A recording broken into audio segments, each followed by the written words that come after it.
드립니다. 아멘. 오늘 본문을 중심으로 해서 지난주에 이어서 종말의 지식에 관한 두 번째 묵상의 시간을 갖고자 합니다. 세상의 예측이 빗나간 대표적인 얘기가 있습니다. 1943년 어떤 해인지 기억나시나요? 1943년은 컴퓨터가 처음 세상에 나왔을 때였습니다. 그때 IBM 회장 로버트 왓슨이 그런 말을 했다고 그러죠. 이거 만들어봤자 5개도 안 팔릴 거다. 이런 말을 했다고 합니다. 그런데 지금 어떻습니까? 세상에 온통 이 컴퓨터로, 이 IT 문화로 뒤덮여 있잖아요. 1970년에 많은 사람들이 예견하기를 2010년쯤 되면은 석유가 바닥이 날 것이다. 쓸 석유가 없을 거라고 또 예견을 했습니다. 그런데 지금도 쓰고 있네요. 예견이 빗나간 것입니다. 여러분, 사람들이 잘못된 확신을 갖고 사는 이유가 무엇일까? 여러분에게 묻고 싶은 질문입니다. 잘못된 확신을 갖고 사는 사람들이 있죠. 그것은 잘못된 기준을 가지고 있기 때문이죠.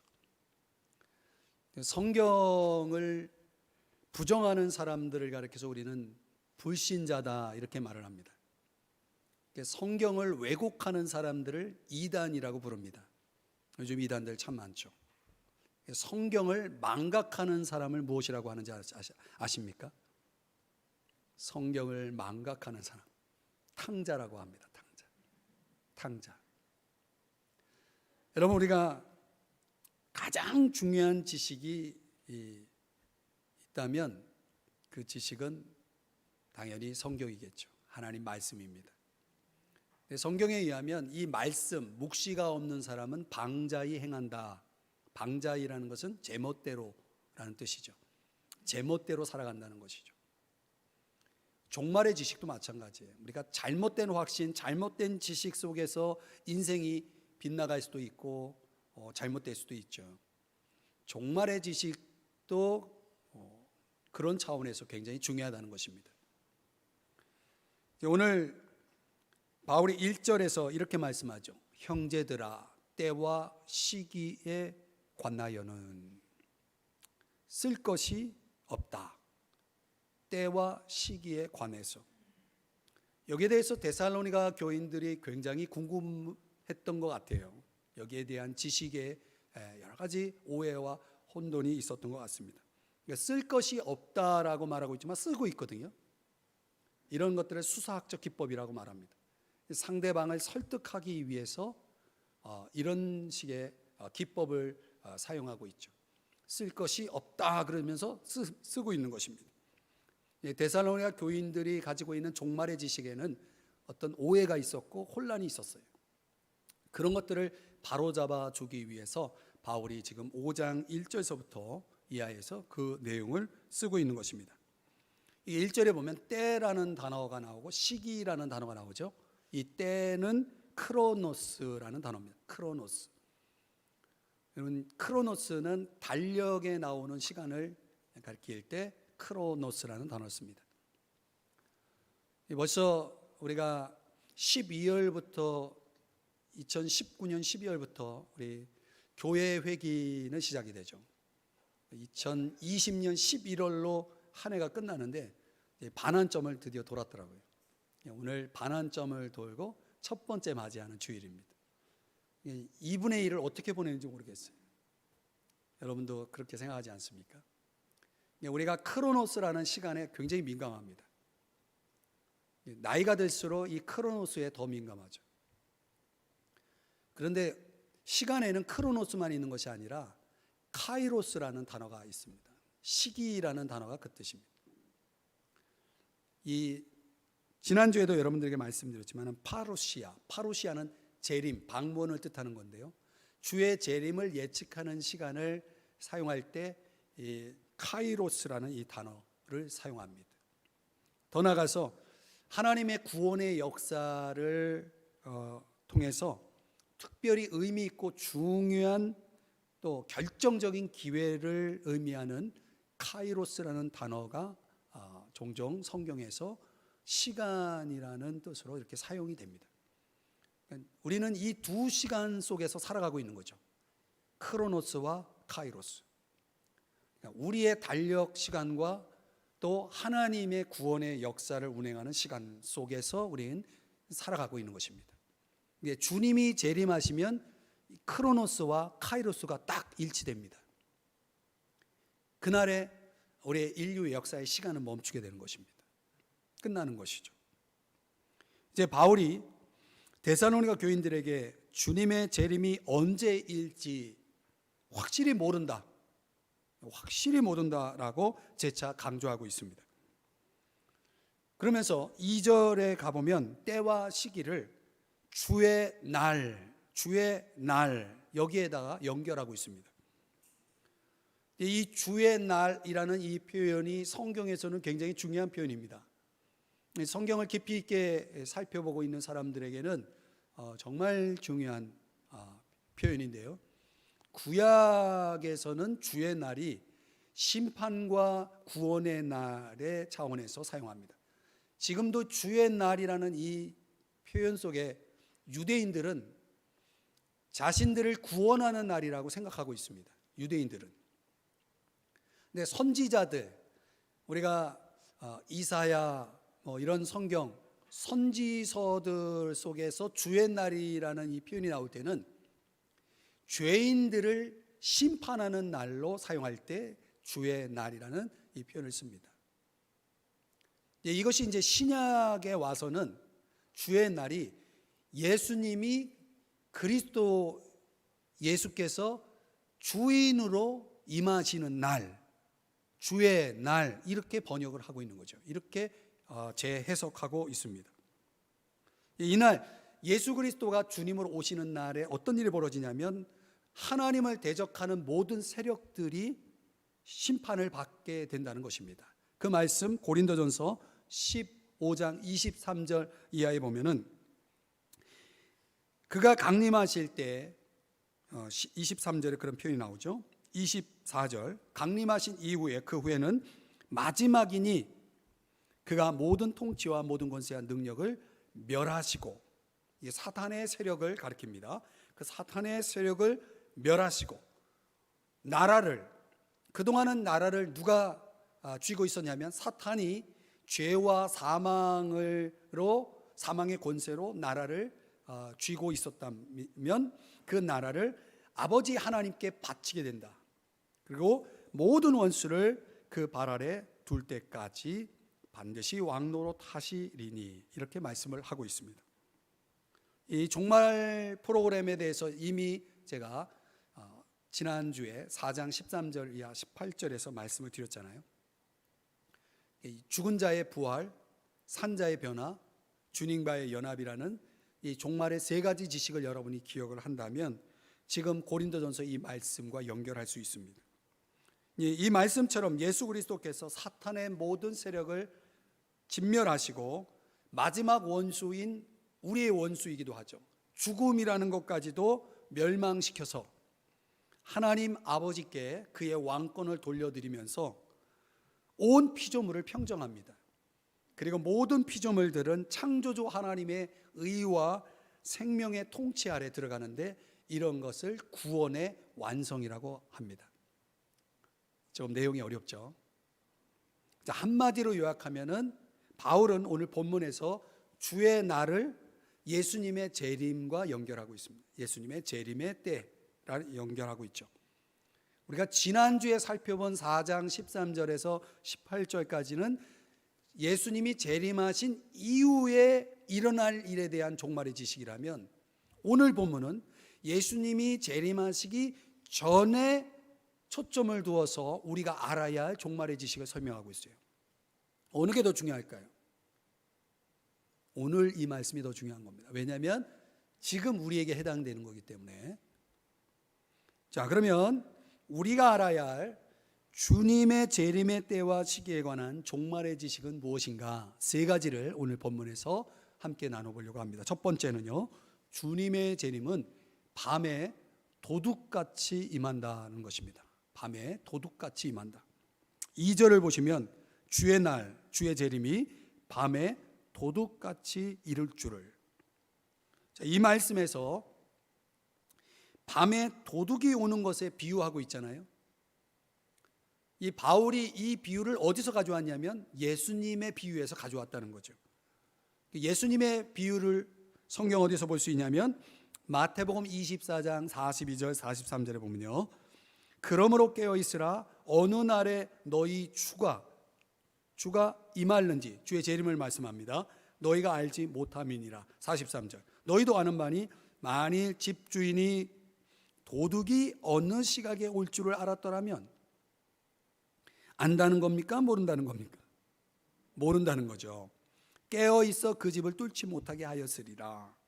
그러니까 지금 오늘 도둑이 오는 것에 비유한 이 바울의 비유가 바로 이 비유에서 가져온 거다라는 말씀입니다. 근데 이 비유의 핵심이 뭐냐면 주의 재림에 대해서 경각심을 가지라는 것입니다. 마태복음 24장 36절에 가보면요, 예수님께서 이 말씀을 하셨어요. 그날과 그때는 아무도 모른다. 한번 따라 하십시다. 아무도 모른다. 아무도 몰라요. 그런데도 어떤 사람들은 주님의 재림의 날짜를 정확하게 맞추려고 노력해요. 그런 시도는 얼마나 많이 있어 왔는지 몰라요. 앞으로도 있을 거예요. 주님이 언제 오신다라고 떠드는 사람들이 분명히 있을 겁니다. 또 어떤 사람들은 주님의 재림의 날짜와 어떤 특정 사건을 연결시켜서 그걸 또 그런 시도를 하는 사람이 있죠. 근데 성경은 분명히 그날과 그때는 아무도 모르고 예측할 수 없다라고 말씀하고 있음에도 불구하고 그런 시도들이 있다는 것입니다. 그런데 마가복음 13장 5절 말씀에 보면요, 예수님이 이런 말씀하셨어요. 너희가 사람의 미혹을 받지 않도록 주의하라. 6절, 많은 사람이 내 이름으로 와서 이르되, 예수의 이름으로 와서 이르되 내가 그라 하여 많은 사람을 미혹하리라. 이 말씀대로 하나님의 계시를 받았다고 주장하면서 자칭 재림의 주님을 흉내내는 거짓 교사, 사이비 집단들이 있을 것이고 그 현혹이 있을 것을 예수님께서 경고하고 있는 거죠. 그러니까 분명히 우리 사회 속에 이런 집단들이 있습니다. 재림의 주라고 하면서 내가 그다라고 말하면서 사람들을 현혹하고 있는 집단들이, 그런 사람들이 있다는 거죠.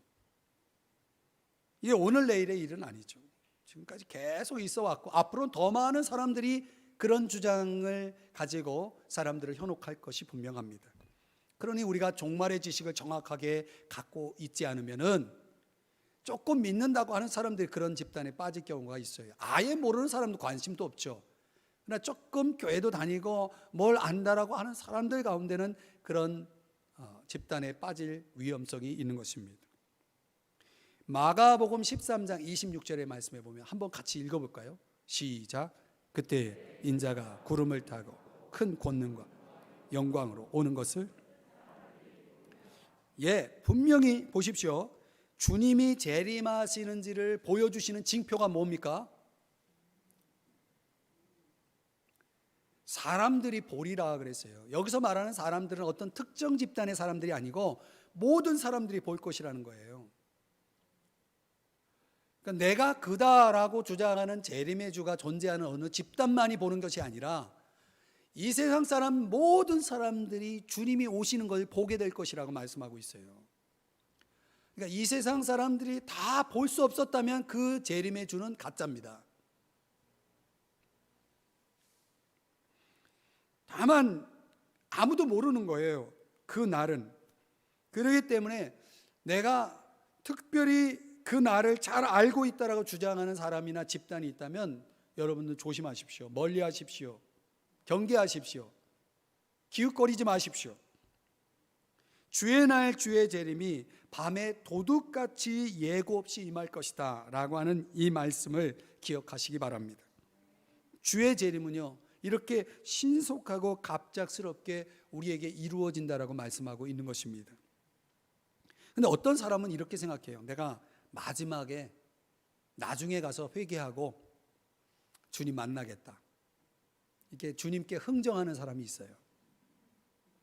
그 흥정이 통할까요? 도둑같이 오는데 어떻게 그 시점을 어떻게 예상하고 회개하고 주님을 만날 거냐고요. 불가능해요. 사람들이 정말 알아야 될 게 뭡니까? 자기 자신을 알아야 되겠죠. 또 자신의 미래도 알아야 됩니다. 사실 여러분, 항상 오늘 건강하다고 내가 항상 건강합니까? 건강할 수 있습니까? 오늘 사업이 잘 된다고 그 사업이 항상 잘 될 수 있습니까? 사람이 살아가면서 자신의 미래를 볼 수 있는 시각이 사실 필요합니다.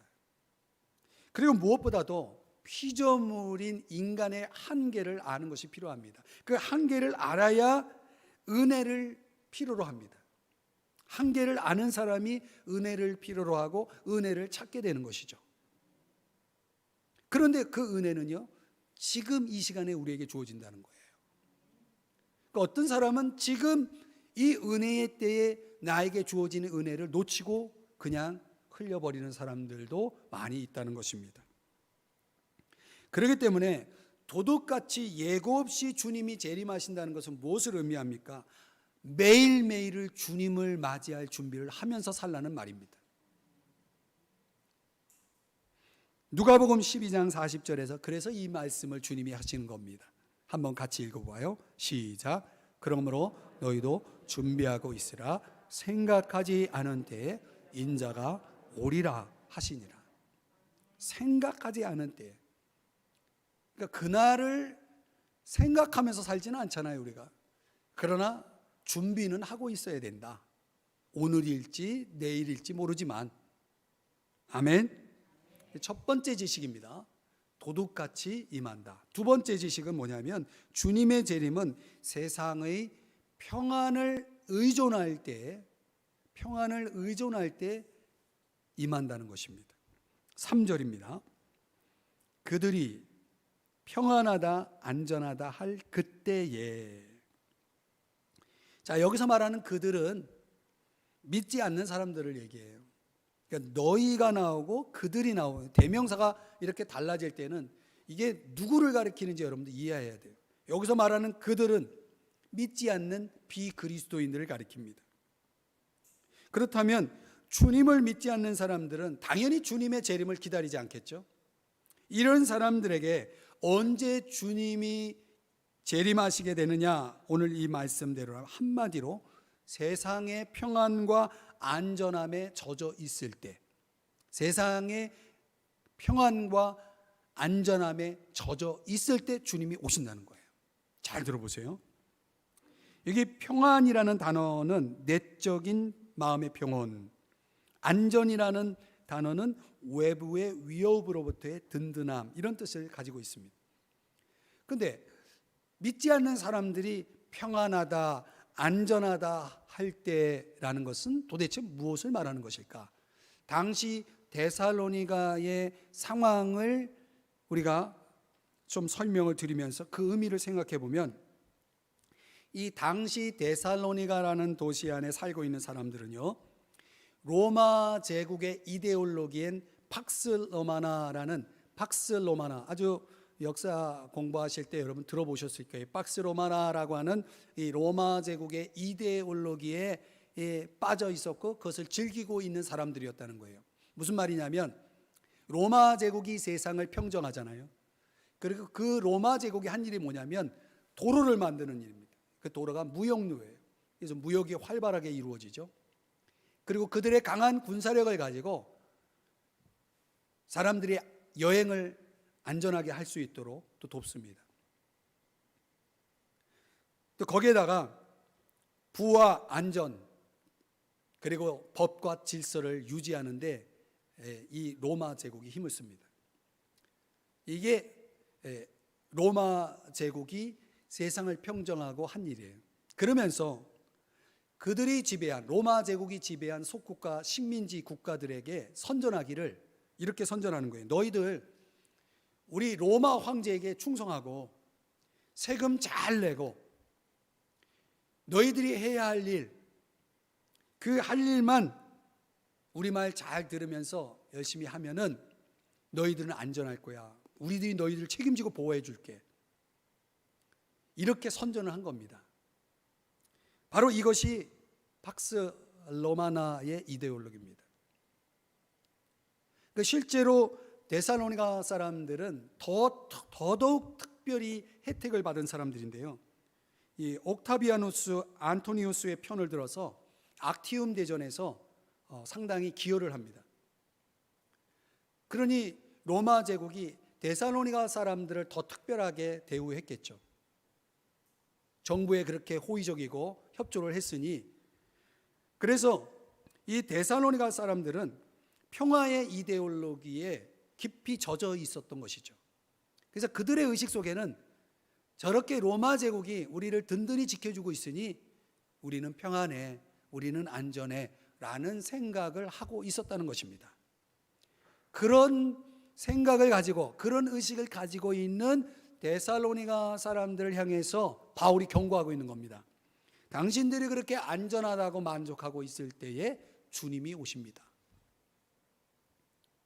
그러면서 3절의 말씀에 보면 잉태된 여자에게 해산의 고통이 있을 것이다 라는 비유를 사용하고 있습니다.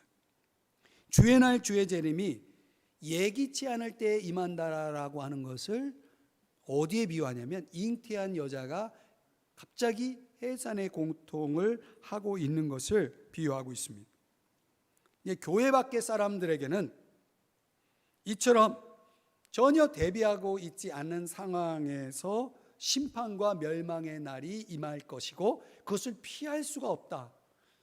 여러분, 임신한 여자가, 잉태한 여자가 해산의 고통을 피할 수가 없는 것처럼 그들도 전혀 대비가 되지 않은 상황에서 임할 심판과 멸망의 날, 그 날을 피할 수 없을 것을 바울이 말하고 있는 것입니다. 그들은 지금 어떤 상태에 있습니까? 평안하다, 안전하다 할 그때입니다. 그런데 이 비유는 또 바울이 어디서 가져왔냐면 예수님의 말씀에서 또 가져와요. 누가복음 17장인데 거기에는 이런 말씀이 나옵니다.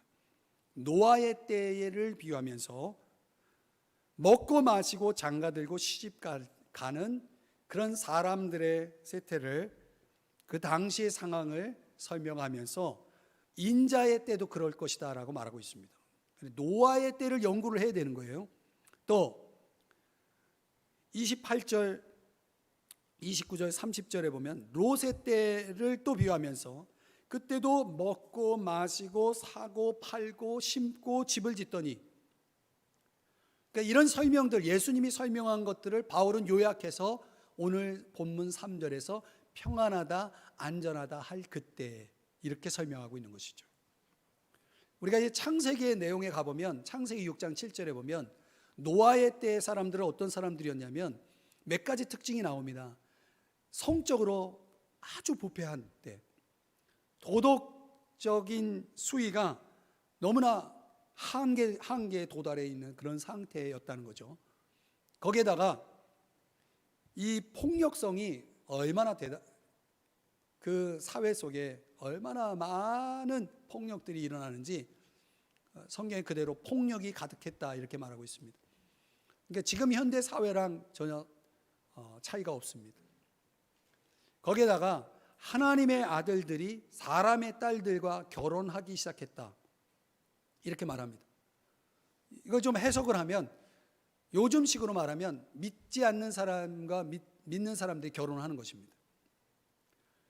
우리가 믿는 사람, 믿지 않는 사람 결혼한다는 게 이게 뭐가 문제가 있냐 이렇게 생각할지 모르지만은 영적으로 보면은 서로 다른 두 개의 세계가 만나는 것입니다. 그러니까 하나님을 주인으로 섬기는 사람과 그렇지 않은 사람들이 만나면 충돌하게 돼 있습니다. 가치관의 충돌, 생활 방식의 충돌, 주일날 교회 가냐 안 가냐의 충돌, 충돌이 많이 일어납니다. 근데 이런 모든 충돌들이 일어나는 선택을 그 당시 하나님의 사람들이 하고 있었던 것입니다. 이 말은 무슨 얘기냐면 경건한 신앙을 타협하기 시작하는 것입니다. 그래서 하나님의 자녀들이 전혀 하나님의 자녀답지 않는 삶을 살고 있었던 시대. 다만 노아의 가족들만 하나님의 은혜를 입고 하나님과 동행하면서 하나님의 말씀을 전하면서 살고 있었다는 것이죠. 그게 창세기 6장 7장에서 설명하고 있는 노아의 때입니다. 인자의 때에 노아의 때와 같다라고 하는 이 설명은 지금 우리 시대가 노아의 때인 겁니다. 잘 보세요.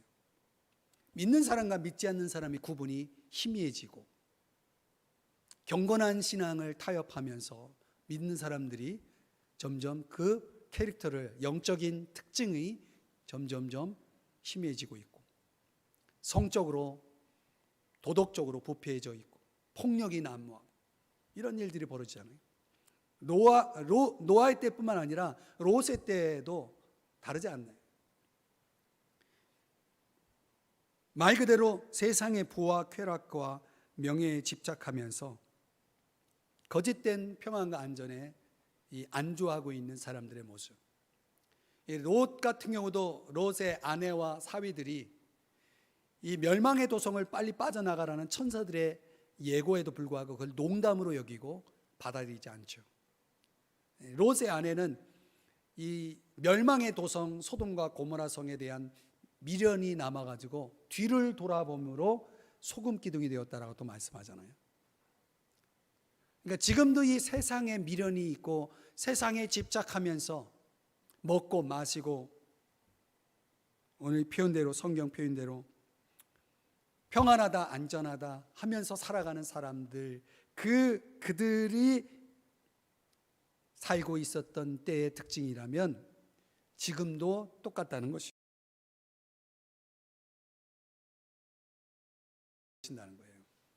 사람들이 전혀 예측하지 못하고 있을 때, 누가복음 17장 33절에 보면 아주 특별한 말씀이 나옵니다. 무릇 자기 목숨을 보존하고자 하는 자는 잃을 것이요 잃는 자는 살리리라. 34절.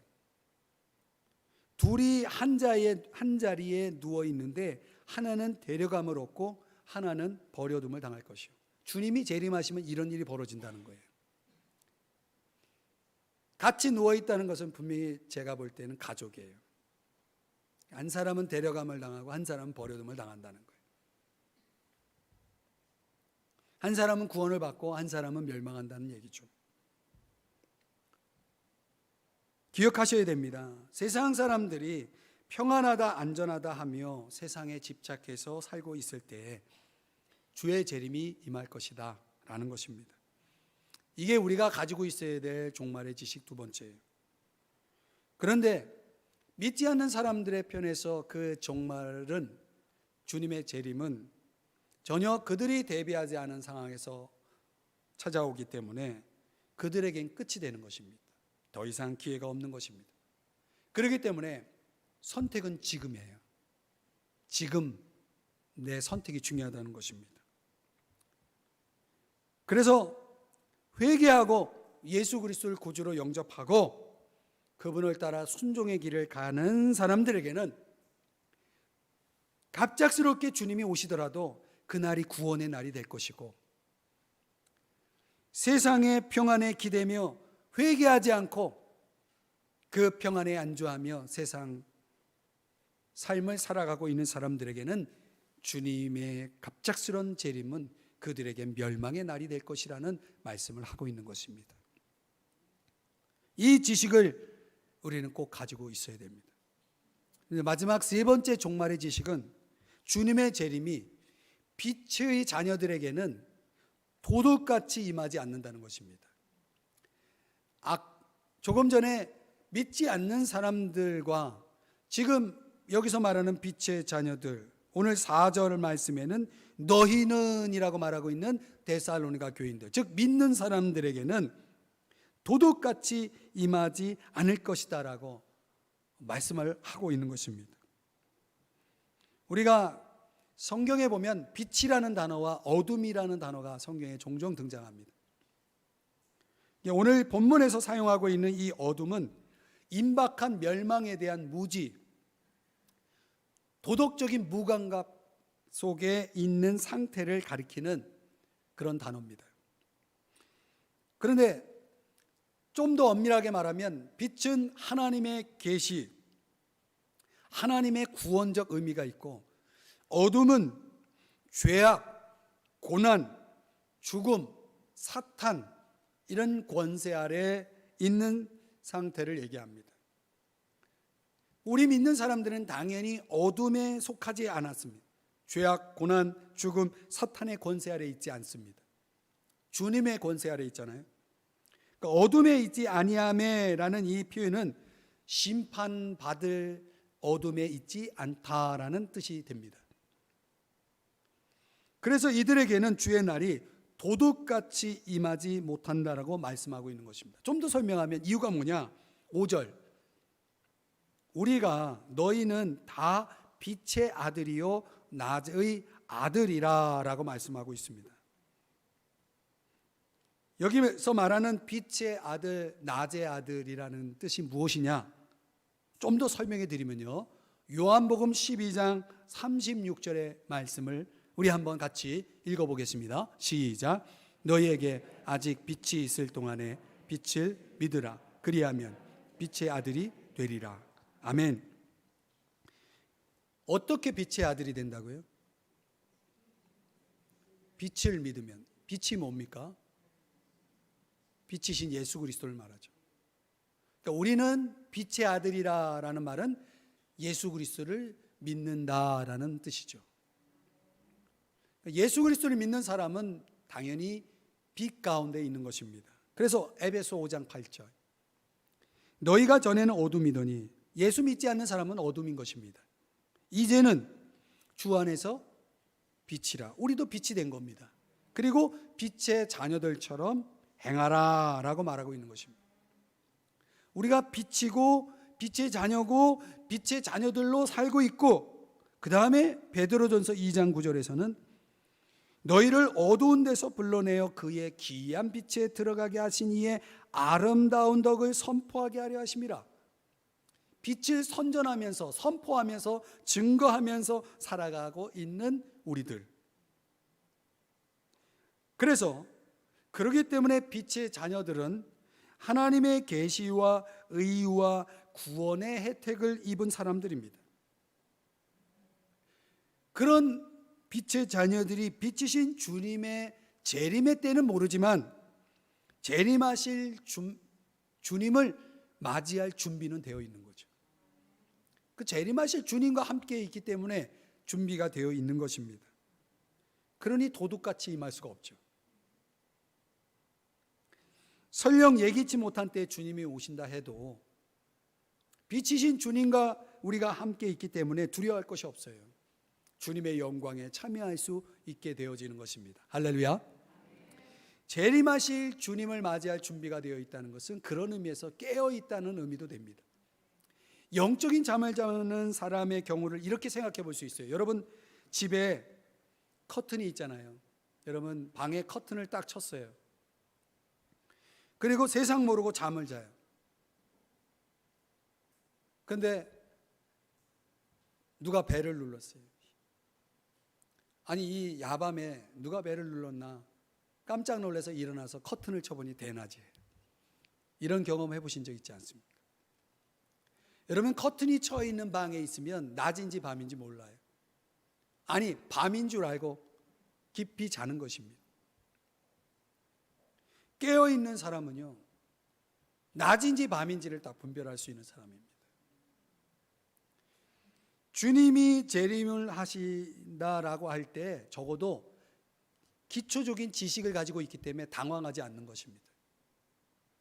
사도행전 1장 11절 말씀해 보면 주님은 하늘로 올림심으로 승천하셨는데 그 승천하신 방법으로 본 그대로 다시 오신다라고 말씀하고 있거든요.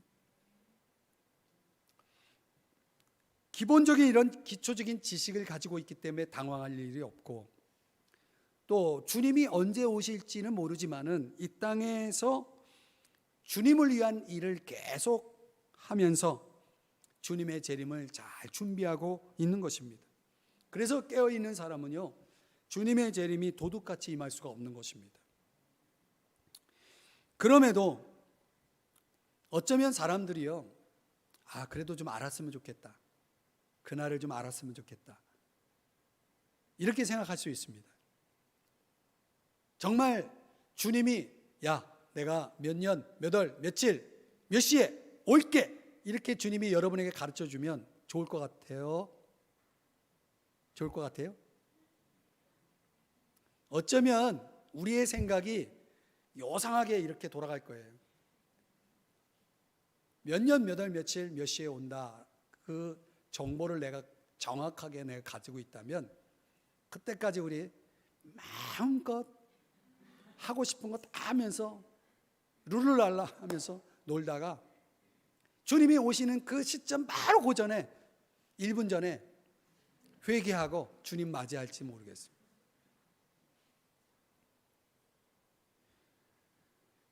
틀림없이 주님을 위한 일에 게을러지고 싶은 유혹을 받으실 것이 분명합니다. 그래서 계속 죄짓다가 끝에 가서 하나님께 돌아가면 돼, 이런 식으로 생각할 수 있는 가능성이 99%입니다. 여러분, 우리가 신앙생활하는 목적이 뭡니까? 여러분, 신앙생활하는 목적이 뭡니까? 천국 가는 겁니까? 사실은 우리가 하늘나라에 가는데 있지 않습니다. 주님과의 관계 속에서 오늘 우리가 우선할 것은, 이 땅에서 내가 신앙생활을 하는 목적은 천국 가는 데만 있지 않고 이 땅에서 주님이 나에게 맡겨주신 일을 감당하는 데 있는 거예요. 주님이 나에게 주신 사명을 감당하는 데 있는 거예요. 그게 신앙생활의 목적인 것입니다. 빛의 자녀로서 우리가 깨어있는 한, 그리고 주님의 재림을 잘 준비하고 있는 한, 주님이 언제 오더라도 우리는 당황할 일이 없고 또 도둑같이 임할 일도 사실은 없는 것입니다. 그리고 우리는 이 땅에서 주님이 내게 주신 사명을 충실히 잘 감당하면서, 그렇죠? 충실히 잘 감당하면서 있으면 주님이 오시면 그날 우리는 영광스럽게 그분을 맞이할 것이고 그분이 우리에게 주신 놀라운 상을 받게 될 것을 믿으시기 바랍니다. 그래서 여러분, 이 종말의 지식이 우리에게 참 중요한 것입니다. 말씀의 결론을 내리면, 지금 이제 유대인들이요 6월절에 부르는 노래 아니마밈이라는 노래가 있습니다. 이 아우슈비츠 수용소에서 만들어진 노래라고 그래요. 이 노래 가사에는 나는 믿는다, 나의 메시아가 나를 돕기 위해 반드시 나를 찾아오시라는 사실을, 이 가사가 반복된다고 합니다. 근데 그 수용소 안에서 죽어나가는 동료들을 보면서 좀 마음 아파하면서 이 가사에다가 뒤에 이런 가사를 추가했다고 합니다. 그런데 때로 메시아는 너무 늦게 오신다. 너무 늦게 오신다. 그런데 한 유대인이요, 이 뒤에 추가된 가사를 절대 부르지 않고 메시아에 대한 확실한 믿음을 가지고 매일매일을 견뎠다고 합니다. 그리고 마침내 그는 죽지 않고 수용소에서 나갈 수가 있게 되었다는 거예요. 나가면서 그는 마지막 그 추가된 구절을 이렇게 고쳐 불렀다고 합니다. 그런데 사람들은 너무 서두른다. 너무 서두른다. 너무 서둘러서 믿음을 포기할 때가 많다. 사랑하는 여러분, 여러분도 혹시 너무 서두르고 계시지는 않습니까? 어쩌면 여러분 믿음을 포기하고 싶은 유혹을 받고 있을지도 모르겠습니다. 그런데 여러분, 지금요, 지금 우리가 살고 있는 현재는 말세 중의 말세입니다. 이 말세 중의 말세를 살고 있는 현재 우리는 주님이 하시고 계신 일에 눈을 떠야 됩니다. 왜냐하면 주님이 종말의 프로그램을 마무리하고 있는 중이거든요. 그분의 구원의 역사를 마무리하고 있는 중이거든요. 이미 그런 징조는, 성경적 징조는 무수하게 더 많이, 더 강하게 우리들에게 다가오고 있어요. 이 종말의 프로그램을 마무리하고 있는 이 주님이 하고 있는 일에 눈을 뜨면 지금 저와 여러분이 해야 할 일은 뭐냐면 재림의 소망을 더욱 간직하셔야 된다는 거예요. 그리고 주님을 맞이할 준비를 하면서 사셔야 된다는 거죠. 오늘 분명히 말씀합니다. 때와 시기는 확실히 모른다. 때와 시기는 확실히 모른다. 그러나 우리가 분명히 아는 건 뭡니까? 밤의 도둑같이, 또 세상 사람들이, 믿지 않는 사람들이 참 좋다, 평안하다, 천국 같다, 안전하다 할 그때에, 그러나 우리 빛의 자녀인 믿는 저와 여러분들에게는 빛 가운데서 정말 준비를 잘하고 있을 때 주님이 멀지 않아 곧 오신다는 것입니다. 이게 오늘 바울이 성경을 통해 우리에게 전해주는 복음입니다. 메시지입니다. 만약 주님이 멀지 않아 곧 오시게 되면 그때 여러분, 재림의 주님을 뜨겁게 포옹하는 그 영광스러운 그날, 주님을 맞이할 준비가 되어 있어야 되지 않겠습니까?